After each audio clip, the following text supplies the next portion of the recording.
ಚರ್ಮರೋಗ ಚಿಕಿತ್ಸೆ ನೀಡುತ್ತಿದ್ದ ಪಾರ್ಲರ್ಗಳ ಮೇಲೆ ಆರೋಗ್ಯ ಇಲಾಖೆ ಅಧಿಕಾರಿಗಳು ದಾಳಿ ಮಾಡಿದ್ದಾರೆ. ಬೆಳಗಾವಿ 30 ಕಡೆಗಳಲ್ಲಿ ಭರ್ಜರಿ ದಾಳಿ ನಡೆಸಿದ ಆರೋಗ್ಯ ಇಲಾಖೆ ಅಧಿಕಾರಿಗಳು. ಬೆಳಗಾವಿ ಡಿಸಿ ಮೊಹಮ್ಮದ್ ರೋಷನ್ ನಿರ್ದೇಶನದ ಮೇರೆಗೆ ಹೆಲ್ತ್ ಡಿಪಾರ್ಟ್ಮೆಂಟ್ ದಾಳಿ ಮಾಡಿದ್ದಾರೆ. ಡಿಎಚ್ಒ ಡಾಕ್ಟರ್ ಈಶ್ವರ್ ಗಡದಿ ನೇತೃತ್ವದಲ್ಲಿ ಕಾರ್ಯಾಚರಣೆ ನಡೆಸಿ 10ಕ್ಕೂ ಹೆಚ್ಚು ಬ್ಯೂಟಿ ಪಾರ್ಲರ್ಗಳು ಸೀಜ್ ಮಾಡಲಾಗಿದೆ. 7 ಪಾರ್ಲರ್ಗಳಿಗೆ ನೋಟಿಸ್ ಜಾರಿಗೊಳಿಸಿದ ಅಧಿಕಾರಿಗಳು ಪಾರ್ಲರ್ಗಳಲ್ಲಿ ಹೇರ್ ಪ್ಲಾಂಟೇಷನ್, ಚರ್ಮರೋಗ ಚಿಕಿತ್ಸೆ ನೀಡುತ್ತಿದ್ದ ಬಗ್ಗೆ ದೂರುಗಳು ಬಂದಿದ್ದವು. ತಜ್ಞ ವೈದ್ಯರಿಲ್ಲದೆ ಪಾರ್ಲರ್ಗಳಲ್ಲಿ ಚರ್ಮರೋಗ ಚಿಕಿತ್ಸೆ ನೀಡುತ್ತಿದ್ದ ಅಸಾಮಿಗಳು ಮುಖದ ಕಾಂತಿ ಹೆಚ್ಚಿಸುವುದಾಗಿ ಹೇಳಿ ಚಿಕಿತ್ಸೆ ನೀಡುತ್ತಿದ್ದ ಪಾರ್ಲರ್ ಸಿಬ್ಬಂದಿಗಳು ಮುಖದ ಕಾಂತಿ ಹೆಚ್ಚಿಸಲು ಕೆಮಿಕಲ್ ಸ್ಟೀರಾಯ್ಡ್ ಯೂಸ್ ಮಾಡುತ್ತಿದ್ದ ಸಿಬ್ಬಂದಿಗಳು ಎಂದು ಸಾರ್ವಜನಿಕರ ದೂರು ಆಧರಿಸಿ ದಾಳಿ ನಡೆಸಿದ ಆರೋಗ್ಯ ಇಲಾಖೆ ಸಿಬ್ಬಂದಿಗಳು.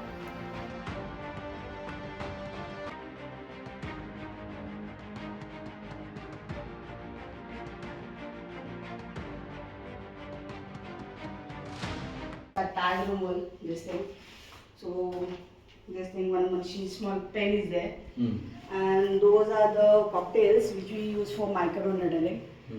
So microneedling in the sense we apply anesthesia or local anesthetic cream that is known as this thing, Prelox. The Prelox. After applying the Prelox, we just do the application with the microneedling. So it doesn't hurt. Okay. What it contains? Contain the numbing cream. That's a regular numbing cream. This was given from this one. MR used to come now. So MR also comes here. No, there where I used to give in radio complex. They had come. You have another branch in radio complex? No, I don't have. Okay. I used to. But from 1 year I shifted to my own house only over here. This is my house only. Okay. I thought it's better to do it here only.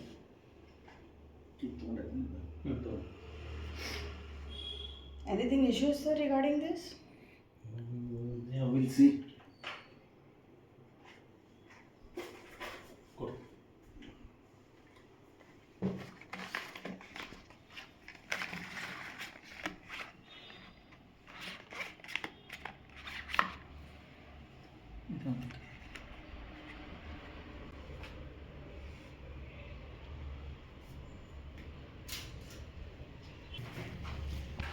Yeah, this is not from you.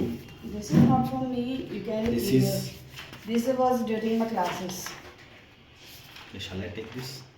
Yeah, I you will can. give you. ಆಗ ಸರಿಸುಮಾರು 30 ಸ್ಥಳಗಳಲ್ಲಿ KPME ಕಾನೂನು ಅಡಿಯಲ್ಲಿ ನಾವು search and scissor operation ಮಾಡಿದ್ದೀವಿ. ಇದು ಯಾಕೆ ಮಾಡಿದ್ದೀವಿ ಅಂದರೆ ಡರ್ಮಟಾಲಜಿಕಲ್ ಅಸೋಸಿಯೇಷನ್ ಬೆಳಗಾವಿ ಚಾಪ್ಟರಿಂದ ಹಾಗೂ ವಿವಿಧ ವೈದ್ಯರಿಂದ ದೂರುಗಳು ಬಂದಿದ್ದಾವೆ.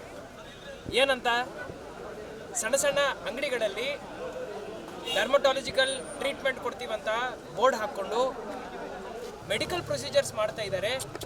ಉದಾಹರಣೆಗೆ plasma therapy, hair transplant surgery ಹಾಗೂ ಲೇಸರ್ ಟ್ರೀಟ್ಮೆಂಟ್ ಮಾಡ್ತಾ ಇದ್ದಾರೆ ಅಂತ ಹೇಳಿ ದೂರು ಬಂತು. ಇದನ್ನು ನಾವು ಪ್ರಿಲಿಮಿನರಿ ಒಂದು ರಿಪೋರ್ಟ್ ತರಿಸ್ಕೊಂಡು ಎಲ್ಲ ಸ್ಥಳಗಳಲ್ಲಿ ಹೋಗಿ ಪರಿಶೀಲನೆ ಮಾಡಿ ಸರ್ಚ್ ಆ್ಯಂಡ್ ಸೀಸರ್ ಆರ್ಡರ್ವನ್ನು DC ಅವ್ರ ಮುಖಾಂತರ ಇಶ್ಯೂ ಮಾಡಿಸಿ ನಾವು ಈ ಸರಿಸುಮಾರು 30 ತಂಡಗಳಿಂದ ಈ ಸರ್ಚ್ ಆ್ಯಂಡ್ ಸೀಜರ್ ಆಪರೇಷನನ್ನು ಮಾಡಿದ್ದೀವಿ. ಇಲ್ಲಿ ಏನೇನು ಎವಿಡೆನ್ಸ್ ಸಿಗ್ತವೆ ಅದನ್ನು ನಾವು KPME ಅಡಿಯಲ್ಲಿ ಏನು ಕೋರ್ಟ್ ಇರುತ್ತೆ ನನ್ನ ಅಧ್ಯಕ್ಷತೆಯಲ್ಲಿ ಅದರಲ್ಲಿ ನಾವು ತೀರ್ಮಾನ ತಗೊಳ್ತೀವಿ. ಯಾರ್ಯಾರು ಕಾನೂನು ಬಾಹಿರವಾಗಿ ಹಾಗೂ ಬಹಿರಂಗವಾಗಿ ಈ ಎಲ್ಲ ಕೆಲಸಗಳನ್ನು ಮಾಡಿದ್ದಾರೆ ಅವರಿಗೆ ಶಿಕ್ಷೆ ಕೊಡಬೇಕಂತ ಹೇಳಿ ನಾವು ನಿರ್ಧಾರ ಮಾಡಿದ್ದೀವಿ. ಅಮಾಯಕ ಜನರು ಅವರ ಪ್ರಾಣವನ್ನು ಈ ಥರ ನಾವು ಡೇಂಜರಲ್ಲಿ ಇಡಲಿಕ್ಕೆ ಆಗಲ್ಲ.